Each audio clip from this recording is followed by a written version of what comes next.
Olá pessoal, sejam muito bem-vindas, sejam muito bem-vindos. Eu sou o professor Vitor Valente, esse aqui é o podcast da Litera, uma realização da Litera Cultural. E toda semana você me encontra aqui, batendo um papo bacana com alguém, e hoje não é diferente, eu tô com a Ana. Tudo bem, Ana? Tudo bom? Tudo bem? Valeu, eu ia falar obrigado pelo convite, não, é a segunda vez que eu faço isso já. Teve algum outro que eu fiz igual. Obrigado por ter aceitado o convite, Obrigado Ana. a vocês por terem me convidado para estar aqui. Muito feliz, é meu primeiro podcast. Olha só, estreia, que Estreia. maneiro.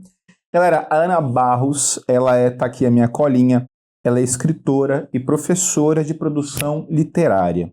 A Ana é especialista em produção de textos literários pelo Instituto Veracruz, São Paulo, e ela ministra oficinas de escrita criativa, além de também ser produtora de conteúdo. E além de, no passado muito remoto e distante, ter sido minha aluna, beleza? Mas isso não entra em currículo de ninguém.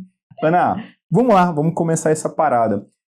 Ana, queria começar falando da sua formação, pensando coisas para poder te perguntar. Falei, caramba, né? Uma escritora, me parece, antes de se configurar na condição de escritora, é uma leitora, acima de tudo. Eu queria muito começar sabendo da Ana leitora. Quais são seus livros de formação, suas autoras, seus autores de formação, aqueles que... Não aquele primeiro contato. O primeiro contato é diferente daquilo que te bateu pela primeira vez. O que veio e que te chamou para isso, Ana? Tá. Eu acho que o meu processo com a literatura é um processo longo com vários altos e baixos. Acho que o primeiro livro que me impactou mesmo como leitora foi O Morro dos Ventos Uivantes. Sim. Quando eu tinha 12 anos. 12 aninhos. 12 anos. E eu lembro que eu li e falei, nossa, que incrível esse livro. E aí depois eu reli mais velha, pensando, nossa... É um relacionamento meio estranho aqui que tem nesse livro, um romance meio estranho. Mas eu lembro que na época foi muito, nossa, uma mulher pode escrever um livro e tal. Legal. Eu tinha 12 anos. E aí depois eu comecei a ler coisas muito comerciais. Tipo Gossip Girl, Harry Potter, Stephen King, até eu ficar medrosa. Eu li muito Stephen King até eu começar a ficar medrosa. Porque dá medo. E aí eu parei um pouco de ler na faculdade. Eu acho que fazer letras também nunca foi... Não sei porquê, nunca foi... Sua formação em quê? Eu sou formada em moda. Em moda. Letras nunca foi uma opção pra mim. Eu achava que não era isso, sabe? Pode eu crer. já fico pensando, talvez se eu tivesse feito letras, se eu tivesse feito jornalismo, teria sido mais fácil. Mas não fiz. Aí eu voltei a ler quando eu terminei a faculdade. E aí eu voltei a ler clássicos, né? Virginia Woolf, Jane Austen, Simone de Beauvoir. Então eu acho que essas mulheres representaram muito pra mim como leitora, né? Porque eu ficava pensando, nossa... Eu li A Insustentável Leveza do Ser, do Milan Kundera. Sim. Li muito Saramago. Eu tava só lendo homens. Eu falei, nossa, deixa eu ler mulheres. Deixa eu olhar pro lado. Deixa eu olhar... E aí eu conheci Virginia Woolf. Eu acho que foi esse momento. Legal. De eu ter lido Um Teto Todo Seu e depois ter entrado mesmo na obra dela. Que é incrível, né? Pra mim ela é um gênio. Uma gênia. E aí depois eu falei, eu vou fazer isso. Das mais recentes, assim, de autoras mais novas, quem que você tem lido? Por que eu te pergunto isso? Recentemente, Ana, a gente estava em casa organizando a estante de livros, assim, estantona de livros e tal, e a gente constatou, do começo do ano para cá, o quanto a nossa seção de autoras aumentou, em especial autoras mais jovens, na literatura contemporânea, de fato, né? Já tínhamos os clássicos e tal, Virginia Woolf estava lá, a galera estava lá, mas cresceu na parte do contemporâneo mesmo. Assim, a gente falou, caramba, as mulheres estão tomando de assalto, de fato, uma literatura contemporânea. Há mais autoras que autores, ou pelo menos de relevância, certamente há mais autoras que autores. Das mais novas, nesse sentido, quem que você tem lido que você acha massa? Nossa, são tantas. Eu acho que o meu processo de ler mais contemporâneas começou durante a pandemia. Que eu fiquei desempregada, voltei para casa dos meus pais, entrei em depressão. Foi um processo muito difícil, assim. E aí eu comecei a fazer conteúdo digital e eu comecei um clube do livro. Legal. Que até tá parado neste momento, mas eu quero voltar ano que vem. A gente só lia mulheres brasileiras contemporâneas. Que massa. Começou em 2021, em janeiro, a gente leu 34 livros juntas. E era só mulher que estava viva. Vamos ler mulheres que estão vivas. Estão aí, estão ativas. E tem mulheres incríveis, eu acho, fazendo literatura. Tem Andrea Del Fuego. Boa, muito boa. Que ela é maravilhosa. Ela também é uma pessoa muito generosa como professora. Tive aula com ela. Gosto muito da Aline Bay. Mas eu acho que é um nome também que todo mundo já fala. Enfim, teve uma época do clube que a gente lia, de 6 em 6 meses, a gente escolhia livros novos. E teve uma época que todos os livros que a gente leu foram os livros que foram indicados ao Jabuti, que foram finalistas do Jabuti, e é muito interessante que a gente leu todos, e todos eram incríveis. Não tinha livro ruim, sabe? Eram todos muito bons. E eu vejo na literatura contemporânea brasileira as mulheres realmente tomando a frente, assim, né? É muito, muito interessante ver esse processo. Nomes masculinos são poucos, eu vejo assim, aqueles que... Você tem o Itamar, beleza, que é gigantesco, tal, hoje, mas passou dali, você tem, assim, autores muito mais velhos, ok, já consagrados, mas os novos nomes, assim, mulheres, né, em geral. Acho bem interessante esse processo. Acho que posso trazer um nome, é Júlia Dantas. Júlia Dantas, eu não conheço. Ela é super nova, já lançou 3 livros, e ela escreveu um livro, Ruína e Leveza, acho que foi o primeiro dela, que é muito interessante também. É mesmo? É muito boa. É que não é tão conhecida, não tá tão no mainstream, mas eu acho que ela vai, em algum momento, ela vai explodir, assim, aí. vai estourar. Boa, legal. Sim.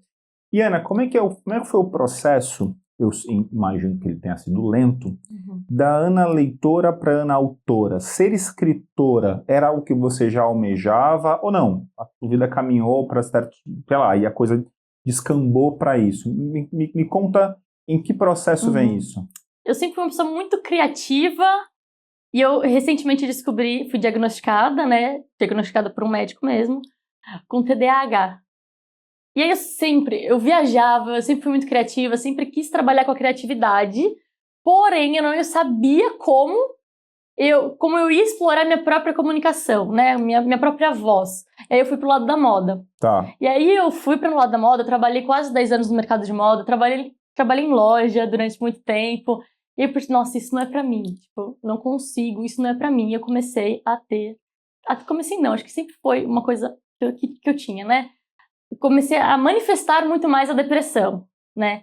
E aí eu comecei a ficar realmente depressiva, tive que ir pro psicólogo, pro psiquiatra, comecei a tomar remédio.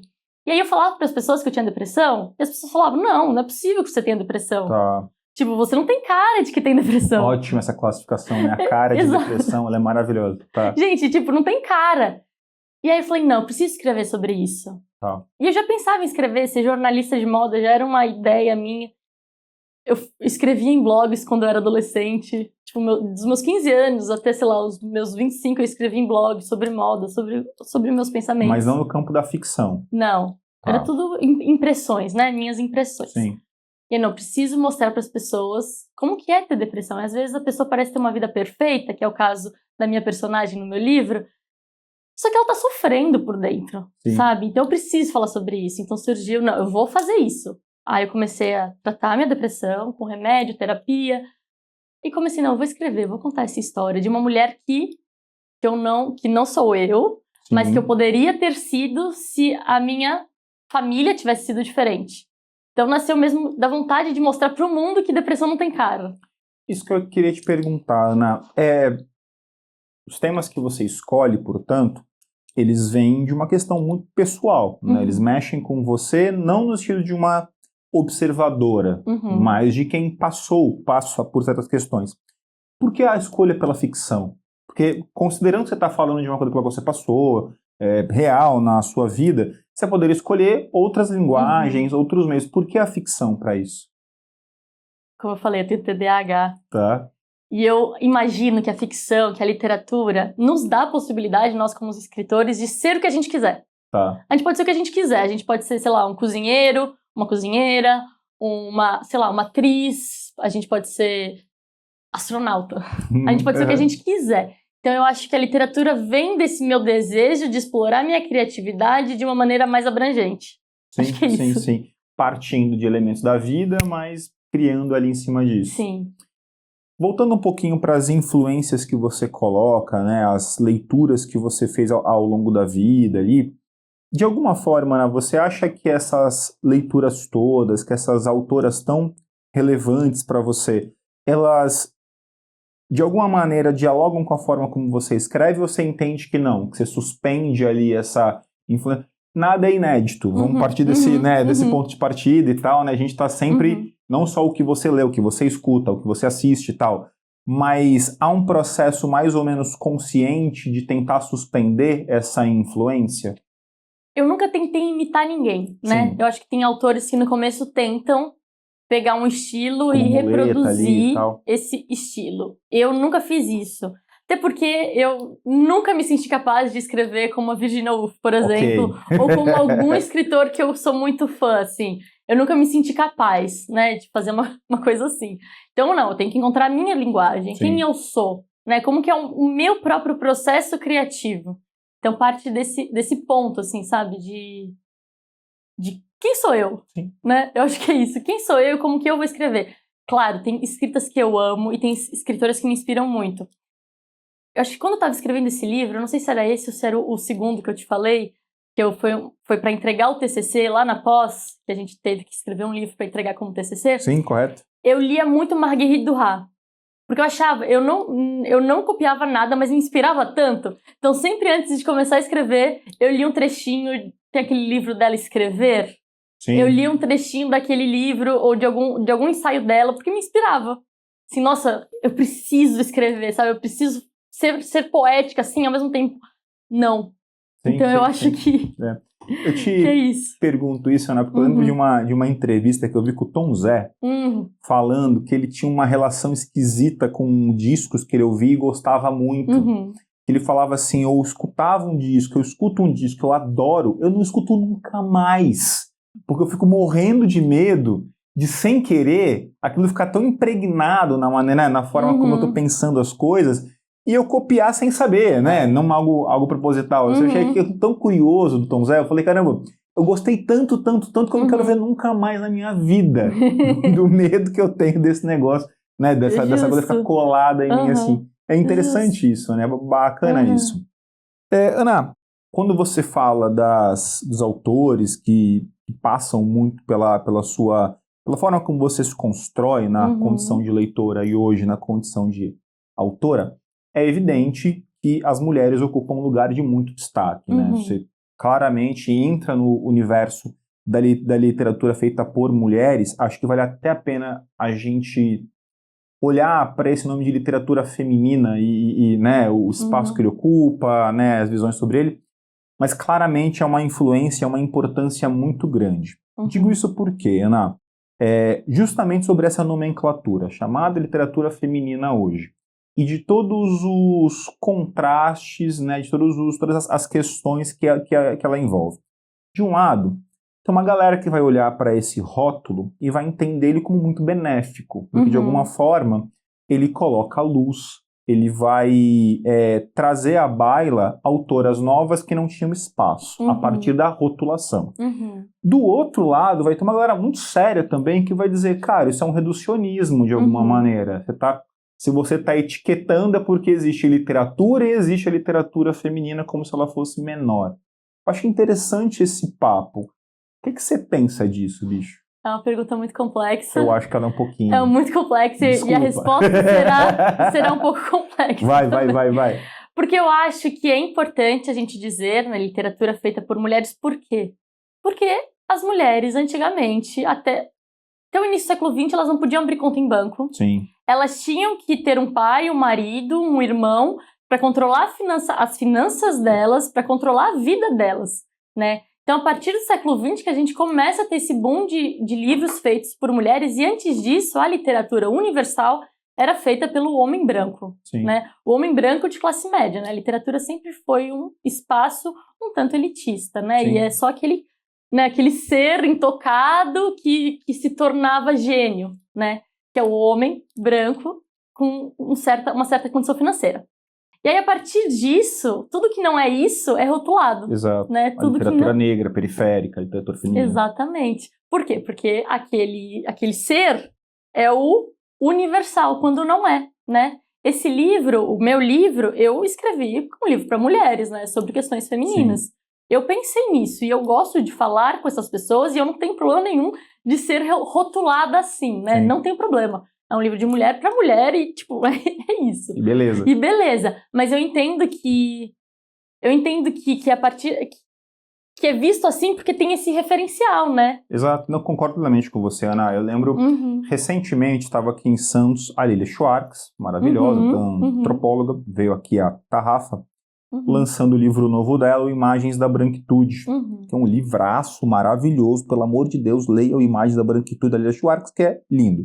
Ele é parte da minha religião, a Imagem da Branquitude, né? Um dos livros que eu carrego embaixo do braço para sempre, né? E na fala dela, Ana, lá na Tarrafa, ela vai pontuar essas questões bem pelo que você passou. Desse indivíduo, no caso ela vai falar da branquitude especificamente, como essa categoria que se pensa universal. E tudo aquilo que faz é universal, é um ponto de partida de análise do mundo. E o que destoa é o que é diferente. Fala assim, irmão, você precisa entender que você também é uma identidade. Acho que esse é o, né? Acho que é meio por aí, exatamente né? isso, sim. Acho que caminha por aí, né? E eu acho interessante, Ana, quando você se coloca como uma autora que fez um livro pensado, inclusive, para um público, mulheres, né? Ou seja, eu quando entro no livro, entro na condição de quase um intruso nessa obra, mas eu acho muito estimulante pensar, esse livro não foi feito para mim. Assim como Machado, quando escreve no século XIX, não está pensando em mim, eu, Vitor, hoje sou um intruso nessa obra também. Mas eu acho também muito, aí eu vou usar o adjetivo interessante, de como isso ainda soa como muito incômodo por muita gente, né? Como se ser excluído como público-alvo fosse uma ofensa. Eu acho que é isso. É isso. Eu acho doido, que é exatamente isso.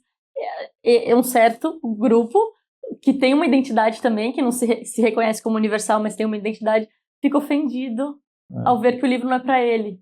Não foi feito para ele. Ele pode ler, claro que ele pode ler. Óbvio. Mas não foi feito para ele. Eu tenho um exemplo interessante, que eu tive um colega, né, na minha pós, que ele era um senhor, quase 70 anos, branco velho, ele foi executivo de uma multinacional, trabalha na Espanha, rico, e ele leu meu livro, né? Ele leu o começo desse livro, porque ele era meu colega, e depois ele pediu para ler o resultado final, antes de eu publicar. Exato, e eu falei, eu acho que você não vai gostar, né? Tipo, não tem nada a ver com o que você escreve, não tem nada a ver com o que você lê, com o que você faz. Talvez você não se veja ali. E aí ele me respondeu um e-mail falando, seu livro não é um livro só para mulheres, é um livro para todo mundo, acho que todo mundo vai se identificar, então eu não colocaria na categoria de um livro só para mulheres. Então eu achei isso interessante, né, dessa pessoa que eu não imaginava lendo meu livro, lendo e falando isso, né? Tipo, você pode falar isso, mas não é só isso, né? Exato. Que é isso. Você falando, eu lembrei de uma história da Chimamanda Adichie, quando ela vai para os Estados Unidos para poder fazer os estudos literários dela. Ela, né? E aí ela vai apresentar um romance, assim como você apresentar um romance de conclusão de curso. E aí o professor americano vai dizer para ela, olha, tem um probleminha, seu livro é ótimo, você escreve super bem, mas ele não é africano o suficiente. É excelente. E ela olha assim e fala assim, como assim meu livro não é africano o suficiente? Eu sou africana, eu escrevi um livro, isso o torna africano o suficiente. Você falando, eu lembrei dessa história dela falando na hora, ela indignada com essa história, né? E sobre o comentário que você fez, o senhor que leu o livro e tal, não sei, talvez o seu livro ele seja sim um livro, talvez não, ele certamente é porque é o que você fez, feito por uma mulher para outras mulheres, mas ao mesmo tempo ele toca em temas que esses temas sim são universais de fato, vai tocar em questões sobre depressão, sobre Alzheimer, vamos já falar do seu livro, e bom, aí definitivamente essas questões não são inerentemente femininas, não são excludentes, então acho que tem pano para manga aí, mas eu acho sempre muito curioso o sentir-se ofendido por não ser o público-alvo de uma obra. Eu não leia, né? Sei lá, tem... Né? Exatamente, desculpa, mas eu também não faço questão. Muito louco. Ana, dentro dessa questão de uma autora jovem como você é, dentro de um novo cenário para a literatura como é a cena hoje, né? Não estamos falando de autores do tempo da Virginia Woolf, por exemplo, é cada vez mais comum, e você faz parte desse grupo também, de autores que também atuem como produtores de conteúdo digital. Essa é uma questão. Ser escritor hoje pressupõe isso também? Como é que é essa parada? Difícil. Difícil, porque eu tenho uma aula no meu curso que eu vou lançar agora, que é uma aula Escrever no século XXI. Que eu trago uma bibliografia de um cara que eu realmente não sei pronunciar o nome dele, que ele é alemão. Ele escreveu um livro... Os alemães têm essa característica. Que não consigo falar, não consigo pronunciar, desculpa. Mas depois eu posso mandar o link para vocês podem mostrar esse livro para as pessoas, que ele fala sobre a literatura brasileira, porque ele é um alemão que veio estudar literatura brasileira na legal. USP, e ele viu aí como que se formou essa leitura do século XXI, que muitos autores que ficaram conhecidos começaram em blogs. Tá. Foram lançados em blogs, foram lançados de forma independente. Então, acho que desde o começo do século, o meio literário, pelo que eu vejo, claro, é uma Sim. experiência minha, tá vindo desse lugar do independente, dos textos em blogs, aí a gente passa para as redes sociais, o Instagram, principalmente, agora o TikTok, que é muito, para mim, meu irmão fala que eu sou muito millennial, que eu não entendo nada de TikTok. Ele fala, deixa de ser millennial, sabe? Você tem que... Assim, eu não sei TikTok, mas o Instagram eu achei que era importante. Então, desde quando eu decidi ser escritora, eu falei, não, eu preciso começar o Instagram, preciso começar a falar sobre as leituras que eu faço. Desde que eu comecei a pós, eu fiz a pós lá no Instituto Vera Cruz, que foram Sim. 2 anos, onde eu realmente me tornei uma escritora, porque eu aprendi muito lá. É uma pós em produção de textos literários.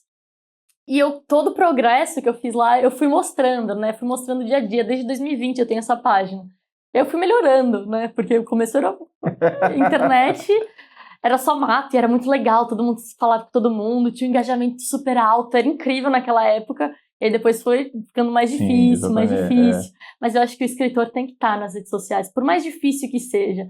Às vezes eu sinto um pouquinho de inveja daqueles autores que já estão bombando e não precisam colocar nada nas redes sociais, sabe? Eu falo, nossa, deve ser tão bom não ter que fazer conteúdo, porque gasta tempo, né? Nossa, energia pensamento, danada, edição. Trabalho. Então, mas eu acho que é importante, principalmente nós, né? Eu, no caso, eu sou de Santos, não conheci ninguém do meio literário, não conheço poucas pessoas ainda, porém, tipo, eu tinha que fazer por mim, né? Sim. Então, melhor... Tem que produzir uma vitrine, né, pro seu trabalho. Exatamente, é uma vitrine. E não é só o Instagram, né? Instagram, o site. Sim. Eu tenho um canal no YouTube também que tá parado. Tá. Então, tipo... Pretende retomar? Como é que é isso? Eu gostaria, mas eu não tenho tempo. Que dá muito trabalho, mas eu gostaria. Tem uns vídeos lá que bombaram, assim, como escrever um conto. Ah, legal.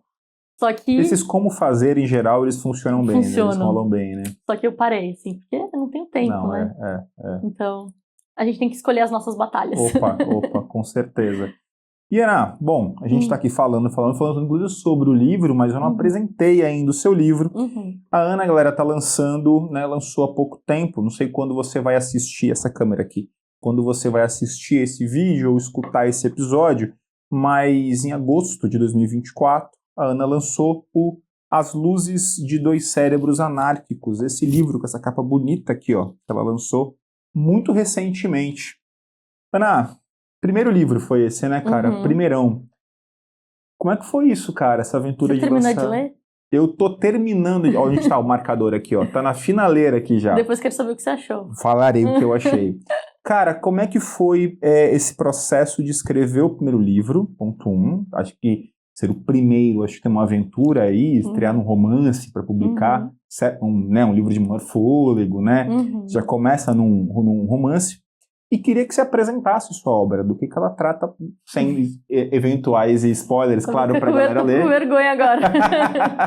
Pra poder vender teu peixe, pô. Primeiro, como é que foi, cara, publicar um primeiro livro, começar pelo romance, me conta. Tem 2 coisas sobre mim que vocês não sabem, que você também não sabe. Mas eu acho que eu sou uma pessoa ambiciosa e também sou maluca. Porque eu falei, não, eu vou começar com romance, eu quero escrever um romance, eu não quero publicar um livro de conto, eu quero publicar um romance. Mano, é conto, eu quero começar grandona. Tipo, eu vou começar e eu vou conseguir. Maneiro. Então era essa era a minha, era a minha ideia. Mas enfim, foi um processo, né? Eu comecei em 2018. Aí eu ia te perguntar isso, quanto tempo pra poder... 6 anos. Uou, é um tempo. Comecei em 2018.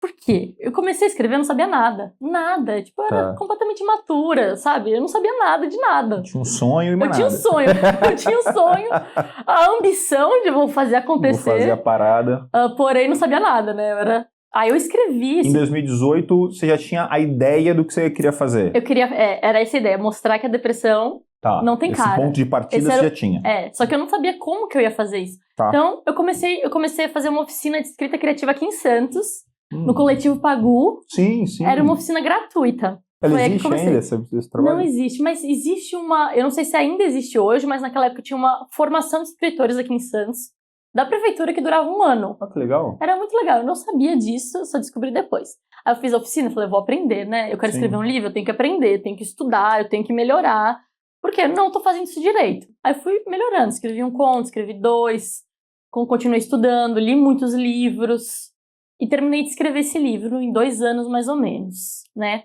E aí eu comecei a fazer a pós. Aí eu morria de medo de apresentar ele na pós. Eu não sabia como os meus colegas, o que meus colegas iam achar, o que os professores iam dizer. Então eu não apresentei ele, eu deixei ele guardado. Falei, não vou contar pra ninguém que eu escrevi um livro. Tá aqui. Tá aqui, eu sei que eu escrevi. E aí eu apresentei. E aí quando eu apresentei, as pessoas me criticaram muito. Tipo, não aquela crítica que machuca, Tá. é uma crítica construtiva, porque a gente criticava todo mundo. Toda semana a gente fazia leitura crítica e criticava sim. uns aos outros. E aí veio uma crítica, não, isso não tá bom, isso aí... Inclusive esse meu colega, ele leu a primeira versão e ele falou pra mim, nossa, a primeira versão é muito ruim, esse tá muito melhor. Então, mas ele era honesto. Não, é importante. É importante, obrigada. Aí eu apresentei, aí eu falei, não, isso ainda não tá bom, né?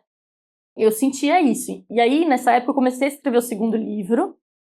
E eu falei, não, vou tentar o PROAC, vou tentar algum concurso. Peguei o que eu tinha, fui mandando pra concurso, fui mandando pra editora. Ninguém me aceitou. E aí a gente teve uma aula sobre o PROAC lá na pós. Legal. Eu falei, vou montar meu livro, né? Vou fazer tudo aí que a minha professora falou pra eu fazer, vou tentar. Não deu certo de primeira.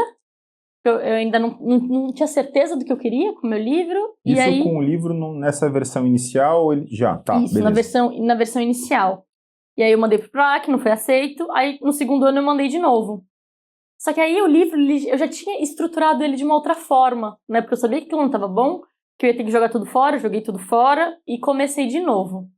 Escrevi o 1º capítulo, mandei pro PROAC, passou. Aí falei, não, agora eu tenho que publicar, né? Vambora. Agora eu tenho que escrever.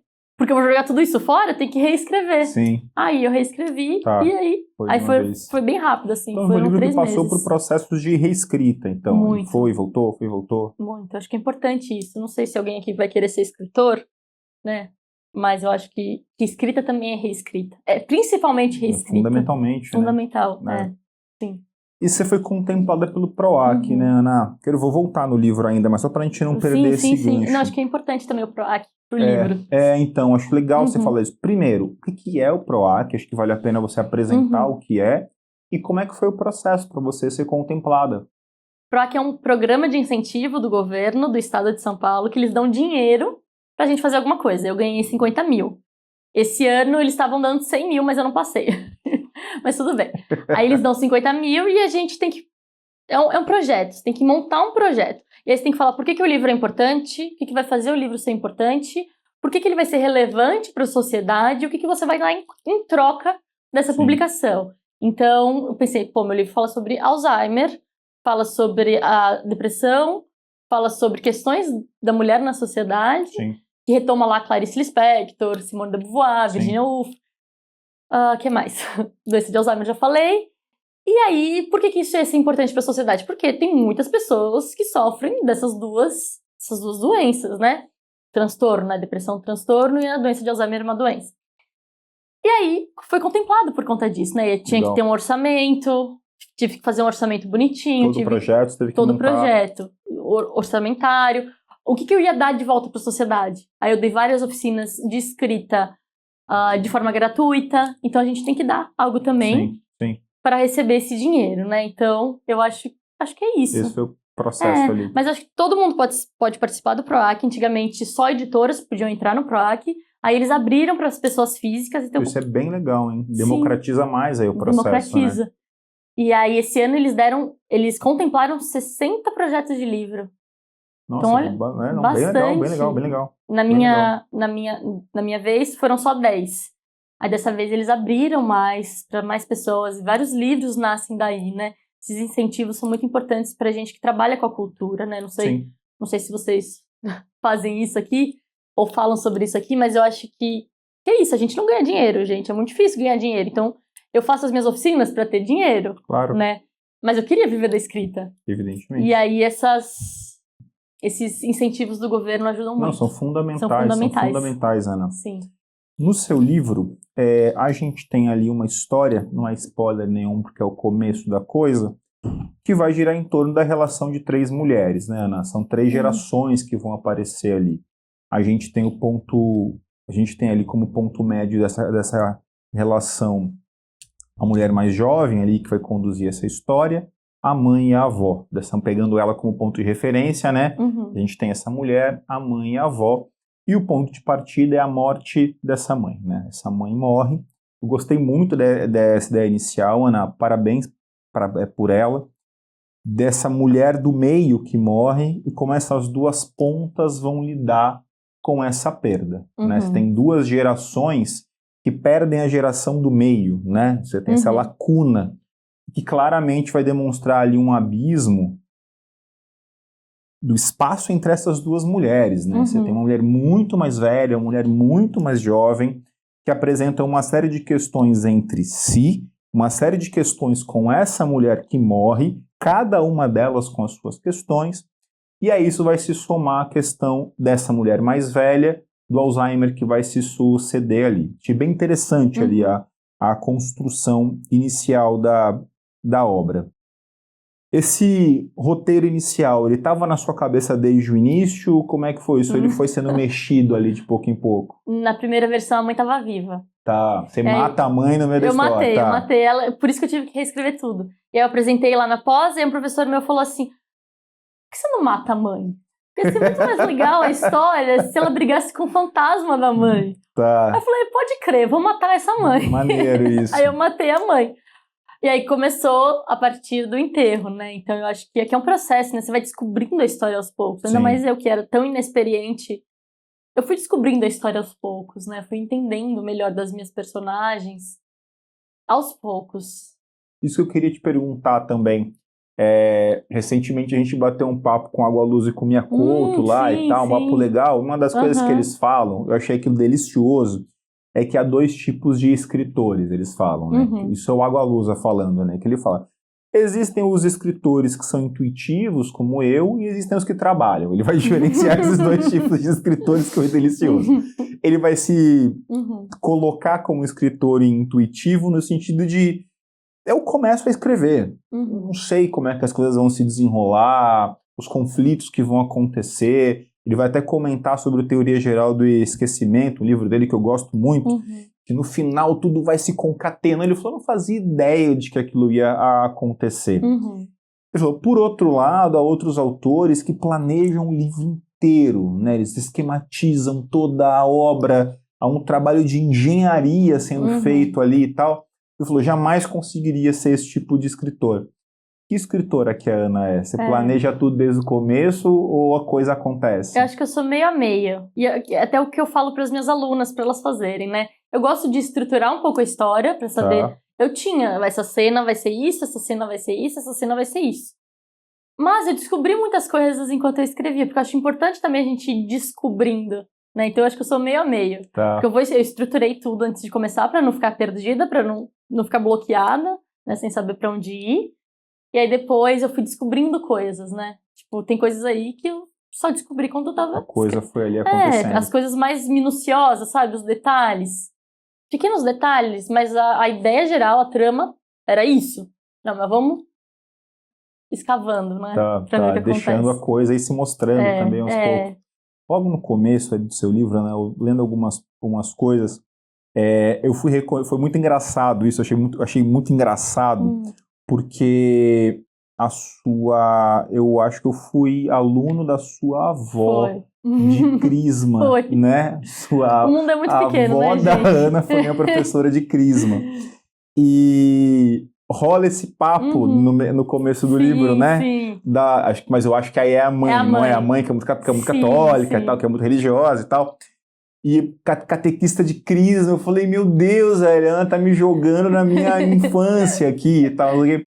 Elementos, ecos da sua vida e da vida das mulheres que estão no seu entorno foram aparecendo ali de fato, foram se jogados ali. Eu tinha o gabarito na mão, assim, porque eu falei... Com certeza. Minha avó tem Alzheimer, sim, né? E ela tá 13 anos já, tá numa situação muito ruim, ela não consegue fazer nada sozinha, não anda, não come, ela come só papinha, é bem difícil, assim. E isso foi uma inspiração também para eu escrever sobre isso, sobre a doença, né? Que é uma doença que atinge todos ao redor, Sim. né? Não atinge só a pessoa que tem Alzheimer. E ela era professora de crisma, eu cresci na igreja. Sim, sim, E aí eu escrevi esse livro falando mal da igreja. Mas enfim, eu cresci na igreja e não é minha avó, é a mãe da personagem, sim, sim. que é muito religiosa, e eu quis retratar também como a religiosidade pode não ser não tão boa. Alguns dogmas, né? Alguns dogmas. Ser castradores demais. Exato, exato, é isso. isso. Que é bacana, interessante. Ana, para eu não esquecer, galera que se interessou pelo seu livro, que se interessou pelo seu trabalho, como é que faz para entrar em contato com você, suas redes e para comprar o livro? Tá, posso falar ali? Pode falar ali, por favor. Bom, você pode encontrar meu livro no meu site, é anabarros.co.co, é bem fácil de achar, lá tem meu livro. Tá rolando também uma Black Friday, que você pode comprar o livro com frete grátis, mas você também pode me encontrar nas minhas redes sociais, que também é @anabarros.co.co. Siga a Ana, entra no site, compra o livro dela, beleza? Tá? Porque o livro primeiro que o livro é massa, esse é o primeiro ponto de partida. Segundo, gente, escritoras no Brasil, vamos lá, vamos, né? Apoia a sua escritora independente favorita, espero que seja eu. Fundamental. Ana, uma parte considerável do público da gente são pessoas mais jovens, né? A gente tem uma galera ali que vai flutuar no fim da adolescência ali e tal, início da idade adulta. Esse público ele tem mudado ao longo do tempo, mas ele permanece ainda nessa faixa. Pediria para que você desse conselhos para, né, jovens que pensam na possibilidade de caminhar para a mesma área que você. Poxa, eu tenho vontade de escrever, tenho vontade de ser escritora, de ser escritor. Que conselhos você daria para jovenzinhas que estivessem tentando iniciar esse processo? Nossa, que difícil. Eu acho que a primeira coisa que você poderia fazer é realmente estudar. Pega os livros que você gosta, tenta entender o porquê você gosta, lê muito. Ler é muito importante nesse processo, estudar é muito importante nesse processo. Eu sempre falo para as minhas alunas que a gente tem que ter pensamento crítico. Pensamento crítico em relação a gente mesmo, né? De tipo, isso tá bom, isso não tá bom, deixa eu melhorar isso aqui. E também, quando você lê um livro, tipo uma obra, ai, nossa, esse livro foi, sei lá, ganhou um monte de prêmio, um livro super vendido. Você pode ler esse livro com um olhar crítico e falar, tá, é tudo isso mesmo? Deixa eu ver se é tudo isso mesmo, sabe? Deixa eu ver se é bom mesmo. Deixa eu tentar entender o porquê é bom. Ou você pode achar ruim também. Né? Eu acho importante. Eu acho importante também autoconhecimento, né? Porque eu acho que a escrita nasce também de quem a gente é, do que a gente acredita e do que a gente quer colocar no mundo. Então tem que pensar que é uma comunicação, que você quer comunicar para o mundo. Sim. Eu acho que autoconhecimento é importante. Fundamental. Você falou... Não sei se foram bons esses conselhos. Não, foram excelentes conselhos, foram excelentes conselhos. Você falou desse lance, né, voltei agora aqui nesse papo do cara, acho que você deveria matar a mãe. Eu lembrei de uma escritora fabulosa de Portugal, a Isabela Figueiredo, que o meu sócio que está ali atrás das câmeras é completamente apaixonado em Isabela Figueiredo, essa portuguesa maravilhosa. O Caderno de Memórias Coloniais, é isso? Esse é o nome, né? Eu sempre tenho problema com o nome desse livro. Leu esse livro, Jana? Não. Leia esta mulher. Vou ler. Ela é maravilhosa. Vou ler. E a Isabela Figueiredo mata o pai 2 vezes, né? Em 2 livros seguidos, Caraca, ela mata o pai, assim. O Freud, né? Não, ali, assim, ela tem muita consciência disso, de que ela falou assim, precisei, tem uma fala dela, se não me engano, é uma tarrafa. Ela vai dizer, precisei matar meu pai 2 vezes para me pacificar com a história desse cara, né? Um depoimento muito forte. Assim, ela muito foi bacana. diferente a forma que ele morre? Ele morre de formas diferentes nos 2 livros. O primeiro, que é o Caderno de Memórias Coloniais, pessoalmente, o que eu mais gosto, dos 3 que ela já lançou, é meio que o pai mesmo, assim, é meio que de fato o pai dela, porque é um caderno de memórias, né? O segundo não, já é uma personagem ficcional, flerta um pouco com a história dela ali, mas aí já tem uma distância um pouco maior. Mas assim, matou a primeira, teve que matar a segunda para confirmar e ficar em paz com isso. Espero que ela esteja em paz. Ela tá. Então tá bom. Com certeza tá. Ana, espero muito que você tenha gostado desse papo, Eu adorei. cara. Muito obrigada a vocês dois por me receberem. Cara, eu adorei, foi muito bom. Valeu a você por ter vindo, de verdade. E espero te receber de novo no lançamento do próximo gente. E dos próximos livros, com certeza. Galera, espero muito que vocês tenham gostado dessa conversa. Foi muito legal com a Ana Barros, escritora, professora também, tá? E, cara, não esquece, pelo amor de Deus, aí, de fazer tudo que sabe o que tem que fazer. Se você está assistindo a gente, curtir vídeo, ativa sininho, assinar canal, está escutando a gente nas plataformas de distribuição de podcast, curte esse episódio para que ele chegue em mais gente, para que nosso trabalho chegue, para que o trabalho da Ana chegue em muito mais gente. Não esquece de seguir a Ana nas redes dela, de entrar no site, comprar o livro que está muito bacana. Beijo para vocês, até a próxima. Tchau, gente. Tchau, tchau. Obrigada.